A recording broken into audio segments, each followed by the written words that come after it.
Hello Virgo, welcome back to my channel if you're a returning subscriber. If you're new, welcome. I hope you enjoy the reading. Please don't forget to like and share, or like and subscribe. Okay, so I've already shuffled and laid out the cards. Let's have a look what's coming in for you. So I think we're going to start here with the first house. The first house is usually everything to do with your physical body, but it's also what you're projecting at this time, what people are picking up from you when they meet you or when they see you. It's also how you are setting your path in life, what path you're heading in. You know, when you set your sails and you're sailing off in a direction, it's how you meet the world. It's also your outlook and your attitude and your sort of like your even like your opinion or your expression, you know, how you are coming across to others. But it is also very much about connecting to others and how you meet circumstances and situations in your life, what sort of course you are setting for yourself. So now we've got at the bottom Mercury retrograde, and then at the top we've got Butterfly Maiden. So the Mercury retrograde is kind of a holding pattern. And I feel that this is where you have been up till now. And it may continue for a little bit longer. But the Mercury retrograde is basically a time to go inward. All right. It's not a time to be launching big actions or making huge purchases and things like that. So you may be in this currently where you are just sitting it out. It's a time to go within, to assess things, to feel things out, to go over things again. And this could be contract and document related, or it could be assessing what it is you want to do, which direction you want to go in, how you want to project yourself forward, because there's some kind of refinement or back to the drawing board energy with this Mercury retrograde. So what it's saying is that you need to go back.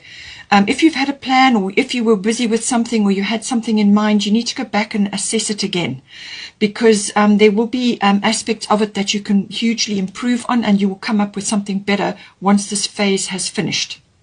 It's got everything to do with the re in front of it, so reinvention, review, redo, relocate,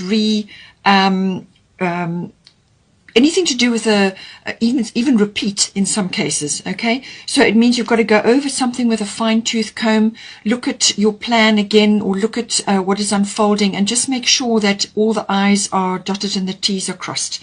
Because sometimes with Mercury retrograde, communication, whether it's written, verbal, or even body language, can go awry. In other words, it can be misinterpreted.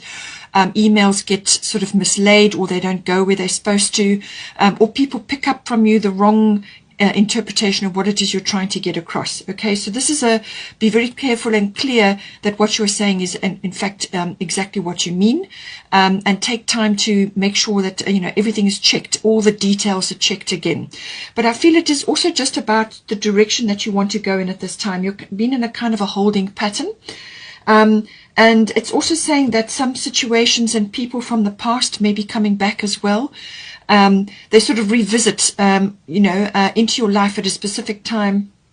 Sometimes it's to deliver a message, or to give you closure on something, or to give you valuable information. So they just pop back, and you might just not even meet them necessarily. You may just see something, or a situation comes back to you and it delivers something important and worthwhile. So all of that is important, but it's basically a review period.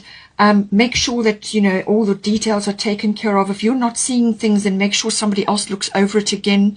So think things through, and make sure that what you go within. It's important to go within, because you're going to find answers when you do that. All right, and just wait for the wheels to turn, and then you will know what you have to do.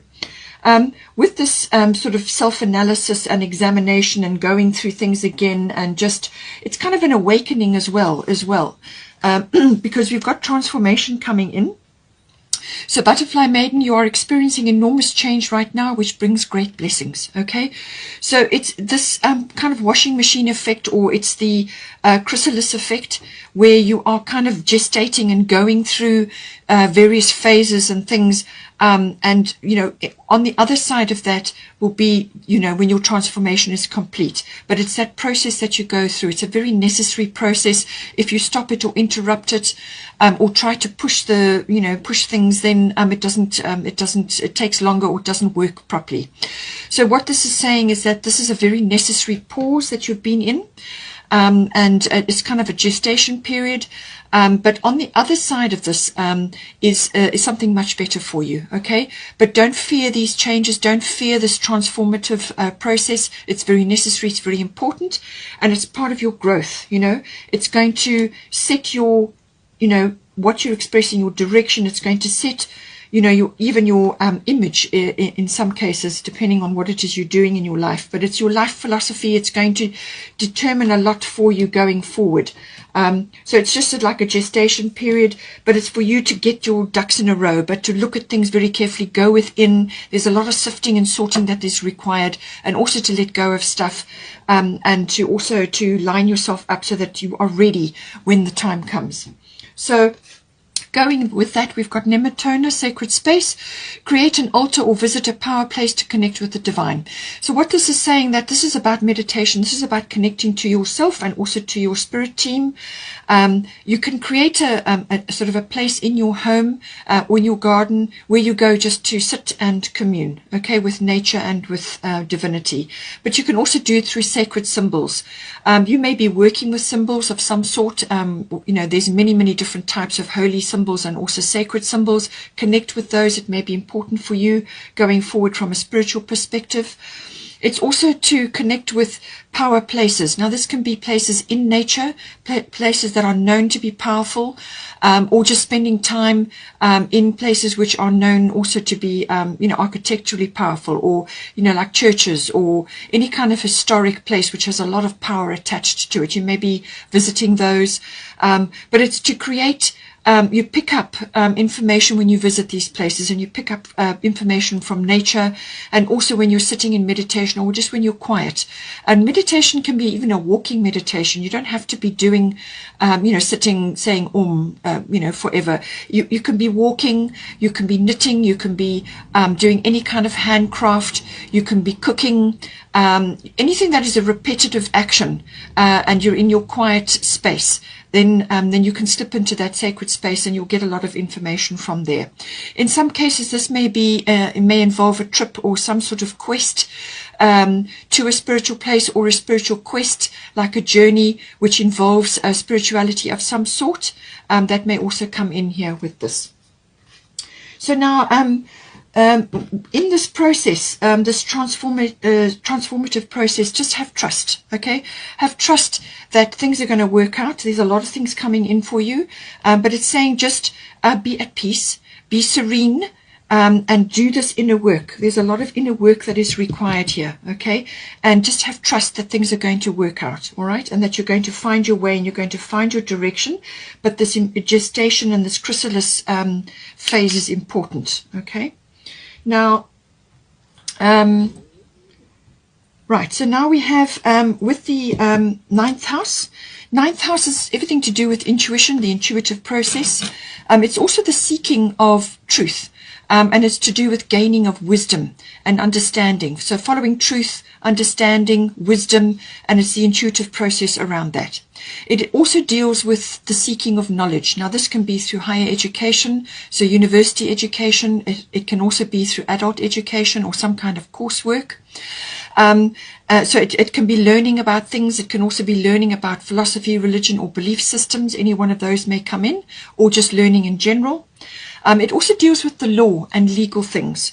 So it's the higher courts, but it is also the law. So you may be going through a legal situation, or you could be studying the law, or it's involved somehow in your situation, okay? It's also to do with spiritual things as well. So this can be, you know, quests or adventures or explorations to do with that. It can also be like a pilgrimage, as I said, some sort of sacred journey, but it can also be to do with your own particular explorations and adventures. Now, this can be purely internal, so you may be learning or exploring new ground, or just understanding things better for yourself. You're seeking wisdom and truth, but it can also be an actual journey. It can be a long-distance journey, or even to do with foreign things. You could be going to a foreign place, or going or understanding foreign concepts. You may be interacting with people who are foreign, or just understanding foreign cultures. It can also be sort of like an adventure, a real adventure, you know, a physical adventure in that regard as well. You could be preparing for that or going on that in some way. It can also be about publishing, writing things. This can be actually writing books or writing whatever it is, or it could be coursework, whatever it is. So writing, publishing, teaching also comes in under this this house. It can also be journalism, you know, maybe that's relevant for you.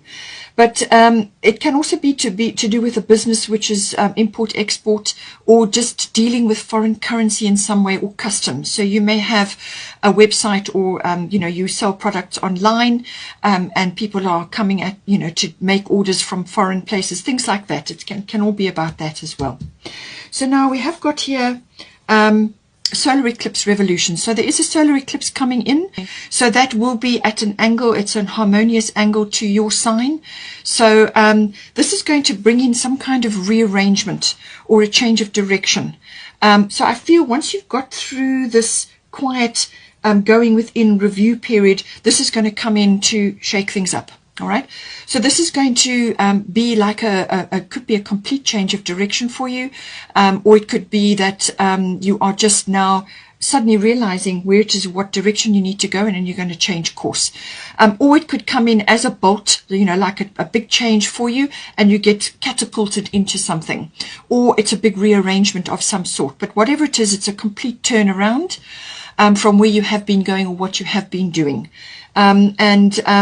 It can affect a number of areas of your life. Because it's in the 9th house, it could be a change of environment for you, but it can also be to do with relationships or profession. So any one of those areas may come up, or it could be all of them. But usually what it's about is it comes in as, it can be quite a big change that comes in quickly, fast, a fast change, but it could also be something to do with like a realization where you just have a sort of almost like a download of what it is that needs to be done, or you know, what direction you should be going in. In some cases it can be that you've got to go in to fix, change, or create something from an existing situation. So you may have to fix it, you might have to change it, or you may have to create it or recreate it, as the case may be. But it's going to be better on the other side of this. Okay, so it's going to be, you know, this is where this review and this gestation period comes in. So if you've done the inner work and you've gone over things, checked things, then I feel that this transition will be much easier for you. All right. Otherwise, it's going to come in as a big change, and you're going to have to really, it's going to force you into the present moment. You may have been a bit away with the fairies, you know, with the transformation going on, but it's going to force you into the present moment, and there's going to be stuff to do. Then you'll go through that sort of slightly uncomfortable period until you find your feet. Involved in this is solar eclipse is self-mastery. So the whole point of this is to force you into where you actually get into the mode of self-mastery.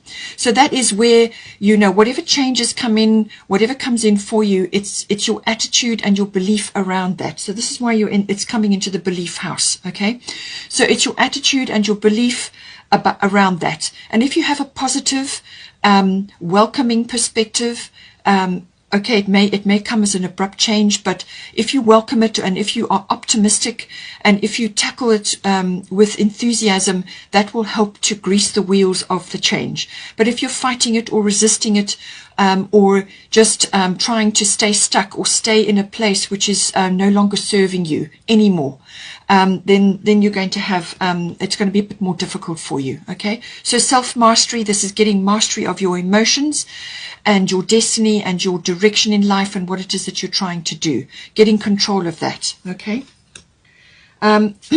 with this change, or this moving around, or whatever is occurring here, or change of direction, it may stir a few things up. So it could even be, as I said, a legal situation coming in here. But Mary Magdalene, unconditional love, love yourself, others, and every situation, no matter what the outward appearances may be. So if stuff does get stirred up, and there's a few things that kind of crop up and have to be dealt with, then make sure that you come back to this. Okay, unconditional love. as I said, you may have reactions from others to do with certain things here, you know, you may just be encountering things or seeing things which are difficult to take in or to accept, or somebody else may be having that reaction. So it's unconditional love. Love yourself, others, and every situation, no matter what the outward appearances may be, and that will help to, again, with the self-mastery, it will help to move things along. Okay? Now, we have got the second house coming in here. Second house is to do with your income, how your money is coming into you, whether you're earning it or surviving in some other way, shape, or form. It's also to do with your material world, your material things, ownership, what you possess. So this can be property, so real estate, land, everything to do with that. It can also be to do with your physical home. It can also be to do with vehicles, anything you own, your possessions, okay? All of that comes into your material things. It's also to do with your inherent talents and abilities and skills, okay? So everything to do with that. It's also to do with your self-worth, how you view yourself, and how that is related to the other factors to do with the second house. So now we have got Venus coming in here. So this can come in a number of ways. It can say that you need to love yourself. Okay, this is about self-worth. All right. So it could be that you need to lavish yourself a bit with love. And be confident about that, all right, because that is going to affect your ability to bring in income. It's going to affect a lot of things in the second house, your security and your aspirations, your talents, your skills, all of that, okay? So with the Venus card, love yourself and love what you do to bring this income and to bring the self-worth to you. But it can also be about Venus type things, which is handcrafts and getting payment to do with that. It can be anything to do with fashion, jewelry, cosmetics, you know, making beautiful things, small things, usually handcrafts or things to do with that. Anything that creates beauty in the world. Now, this can be through art, through sculpture, it can be through dance, through, you know, your artistic abilities, however that comes in, or your creative abilities. It's about using those to assist you in the second house in some way, shape, or form. All right, so do things. It could even be, as I said, jewelry design. There's lots of ways that this can come in. The other aspect it covers is financial money.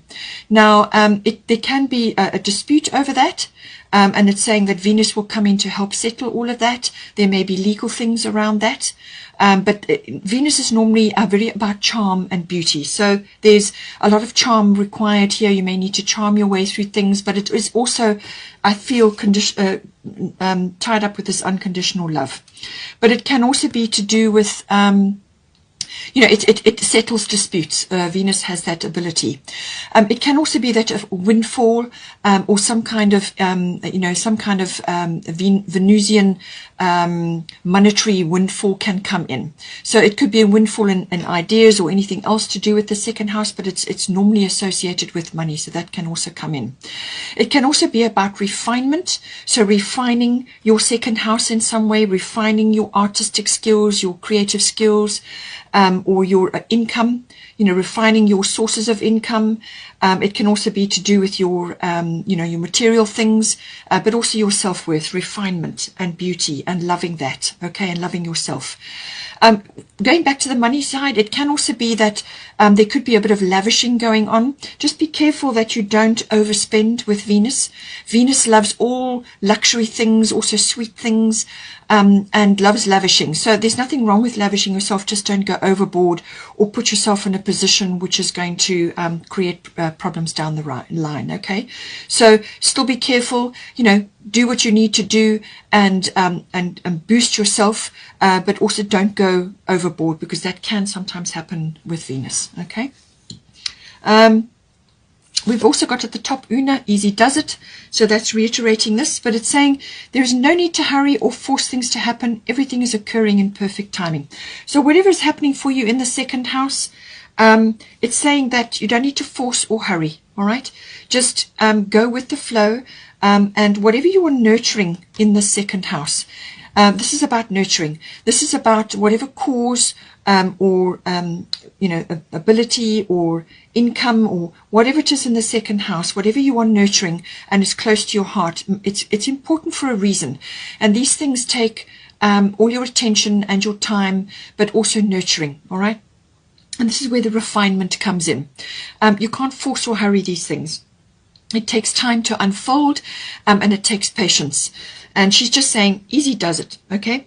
Just come back to the perfect timing. Know that the perfect timing is happening. There's trust here as well. And she's also saying that something that you may be trying to do in the second house, it may be applicable, that it might start off as part-time initially, and then slowly it will move forward into full-time. All right, so it's just a case of staying on top of it, putting your love and your passion into what it is that you're trying to do here. And just keep working at it, keep working at it, keep working at it, keep your attention and focus on that. Love what you do, love what you're doing, and just easy does it, and it will sort itself out, okay? Now, we have got a number of other things coming in here. With the, I feel with the solar eclipse card, that is going to push a number of things into place. Now, with the, we've got a major arcana, the wheel. So it's saying delays are over, sudden or unexpected good luck, a new car or travel. So I feel that this is going to, this is destiny. This is the wheel turning. It's a destiny card, so it's the turn of fate as well. So I don't know if this solar eclipse is going to enforce it to you, for you, going to bring in something, or whether this is destiny coming in and it's now going to create a whole lot of circumstances. You'll have to see how it plays out for you. We're all different. But it's saying that whatever delays have been occurring, there will be a shift and things will start to move forward. So it could be quite unexpected. And it may bring in a variety of things. The universe has got you, so whatever you need or whatever is appropriate for you will start to move. And in this case, it may manifest as a new car or travel or something else that's important for you. But it's saying that the turn of the wheel is coming for you, and that's going to push a whole lot of things through. We have also got here 10 of Autumn. This is the bottom of the Fairy Tarot. It's saying here, take steps to ensure the financial security of your children or other loved ones, making wise investments or planning for retirement, honoring family traditions. Okay, so this is a very abundant card, and this is normally associated with creating a fantastic family foundation. This is about creating wealth, family wealth, creating a tradition or a family foundation or a legacy.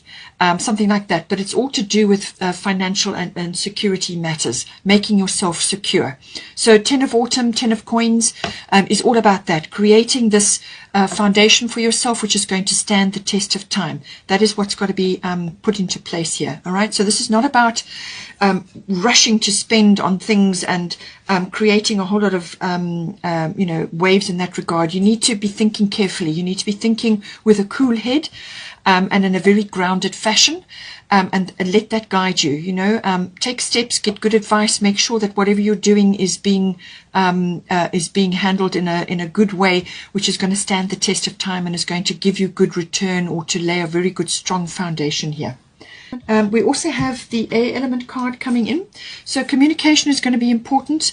This is also to do with travel. If that's relative to you, it could also be going to a sort of a mountainous area. That's going to give you perspective. As soon as you go up to a mountainous area or up high somewhere, whether it's on a plane or whatever it is, it gives you perspective. All right. So visiting high places or mountainous areas may come in, but it's also to do with science, technology, and publishing, writing things. All of that comes in with the air element. Now, this was kind of mentioned in the 9th house. Perhaps you're studying something, or you're writing something, or you are receiving communications about something. This is about receiving news. Air element is always about news or communications. So you may be receiving information, or you may be giving it out, or you may be pursuing it in some way. You could be attending lectures or giving lectures, whichever way around it is for you. It's also the manifestation card. So this is about speaking things into existence. You cast spells with your words. So make sure that your spells are positive ones. Think positive, speak positive, and then enact that, you know. A decision may need to be made here. You're going to have to weigh things up. But it is also about being very clear about what you want and what you expect now going forward. Okay, it's like a plan, a manifesto, and this is part of the manifestation. All right, but all of these aspects come in, and it can also be about having ambition and goals right now. So I hope you enjoyed that. Please take care, but otherwise, don't forget to like and share, or like and subscribe, and take care, and I will see you next time.